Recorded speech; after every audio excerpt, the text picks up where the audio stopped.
Kurt Busch gets medically cleared to return to racing. A Daytona 500 attempt just got squashed. And two sports icons teaming up for an Indy 500 attempt.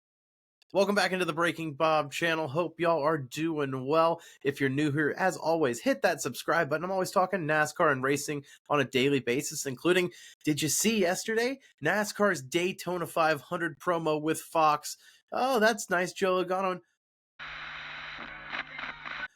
Oh my God, Joseph Newgarden's made it into the picture once again. If you missed it, Fox's IndyCar promo, their first ever on the Fox channel, debuting their new IndyCar coverage and rights, was with Tom Brady and featuring two-time Indy 500 champion Joseph Newgarden. It was one of the best racing commercials the last decade, if you ask me, as far as broadcast media goes. The IndyCar does give Fox creative control as far as their media coverage and advertising. I don't think NASCAR quite gives that with their media partners, so that's one thing to note, but still, just the way the advertisements were received on the NASCAR side with their 15-second promo compared to that 45-second Newgarden and IndyCar ad just shows that IndyCar is getting a big push with this new investment behind Fox, while NASCAR just kind of gets treated as, oh, well, we've got it, and we've already got it for another 7 years. We've already had this. It's just, it's the Daytona 500, which it should be treated more like a spectacle like the Indy 500. I mean, that's going to be right after the Super Bowl. You would think Fox is going to be very excited having the Super Bowl and then the Daytona 500, but looks like they're just kind of pushing the new shiny toy that they have right now. But let me know your thoughts down below about both promos. Okay, so I've got some good news and some bad news. I always think it's good to lead with the bad news. Mike Wallace fans, I know you were probably excited about the 65-year-old Daytona 500 attempt next month. Unfortunately, that will not be happening. It's reported that NASCAR has rejected the attempt from the Wallace brother. MBM Motorsports was going to attempt the entry with Wallace in the number 66 car. They released a statement, quote, MBM Motorsports can confirm NASCAR has deemed Mike Wallace is not eligible to compete in the 25 Daytona 500, despite 11 previous 500 starts and several super speedway wins due to lack of recent races in major professional motorsports. We're devastated for Mike and the Wallace family for this opportunity that will not come to fruition. For MBM, we must regroup for this late stage with the loss of our driver and sponsor for the Great American Race.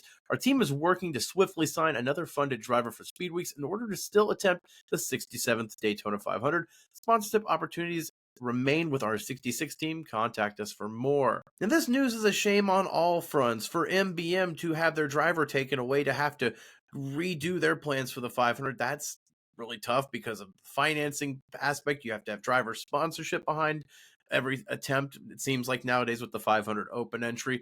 But for the Wallace family as well, you had Mike so excited, you had Kenny pushing it.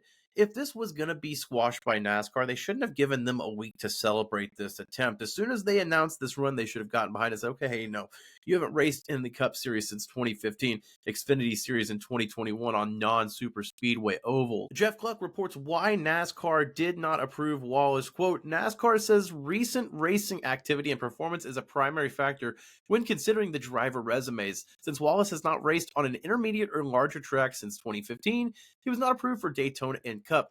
Xfinity and Truck have not been requested nor discussed. Mike also put out a long statement on Facebook basically detailing his disappointment in the ruling, and I gotta agree, like I said, to give him that week of excitement just to squash it now, it's just a shame on all accounts there. But yeah, I get it. He's 65 years old. It's a risk there. I know they let Derek Cope run in 21, but with this next gen car, things have changed, I guess, and NASCAR doesn't want to be having Mike Wallace out there determining a Daytona 500 one way or another if it's something that they can help. Okay, so that's the bad news. Here's the good news.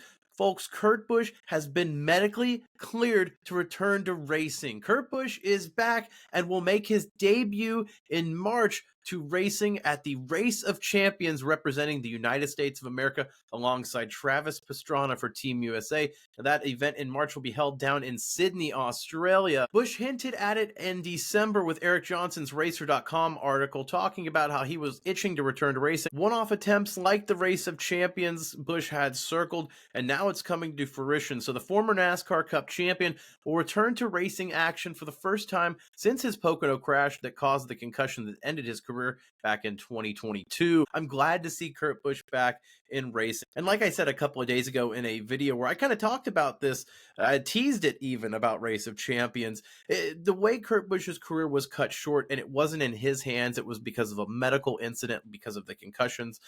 You don't want to see that. You don't want to see a driver's career cut short like that. You want to see them be the ones that says, okay, I'm done with my racing career, not the other way around. So I'm glad to see Kurt Busch at least getting out there and be able to scratch that itch, even if it's just a one-off race like Race of Champions or something like a Cars Tour race.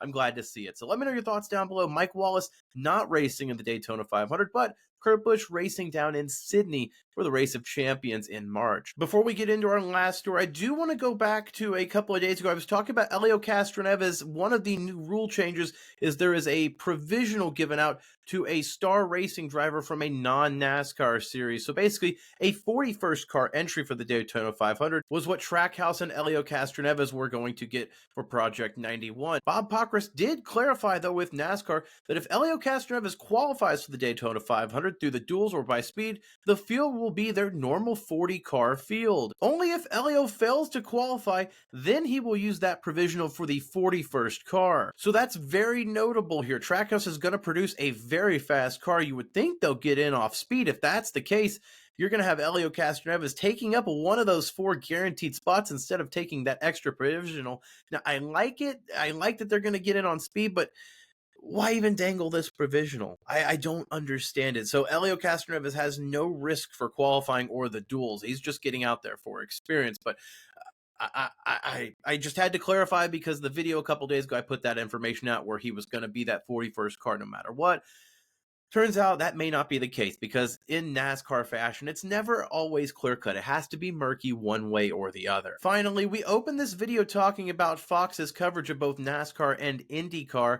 Well, IndyCar might have another ace up their sleeve when it comes to their big crown jewel event in the Indy 500. On Sunday, Tony Donahue put this tweet out. 7-time Super Bowl champion Tom Brady is expected to link up with another 7-time champion to help field an entry for the 2025 Indy 500. Lewis Hamilton? No, I'm just kidding. No.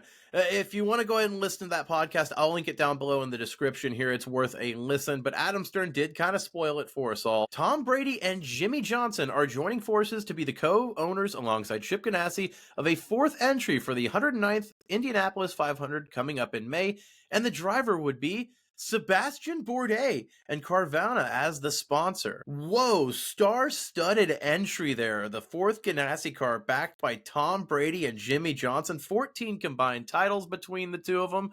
That's okay. And then you've got a driver like Sebastian Bourdais. Look at that man's resume. Le Mans win, 24 Hours Daytona win, also a 4-time Champ Car, now IndyCar Series champion, and an F1 driver at one point as well. Sebastian Bourdais is a legend in anything he's gotten behind the wheel, and so to have him, whose best finish ever in the Indy 500 was a P7, have one more attempt potentially at the one of the greatest crown jewel races in the world, and also be backed by Jimmy Johnson and Tom Brady in a Ganassi car. So it will have at least some kind of speed behind it there for sure. And I mentioned Fox's coverage of IndyCar. Well, Tom Brady is actually an analyst for Fox's coverage of NFL football. So I would imagine there's some kind of backing or synergy there behind it. So Fox is going all in on their first annual Indy 500 coverage. Plus, you've got Kyle Larson making his 2nd annual Indy 500 attempt alongside an already star-studded field as Joseph Newgarden looks to go back-to-back. So Tom Brady and Jimmy Johnson backing a Sebastian Bourdais entry in the Indy 500. That is just quite nuts if you ask me. On a good way, though. As a racing fan, this doesn't get any better. So let me know your thoughts down below about that news and what we've covered today. Again, if you're new here to Breaking Bob, hit that subscribe button, like this video. It helps me out a ton. You never know what the next news cycle is going to be. I didn't have Tom Brady making the channel this week, but here we are. So stay tuned for more, folks. Thank you for watching.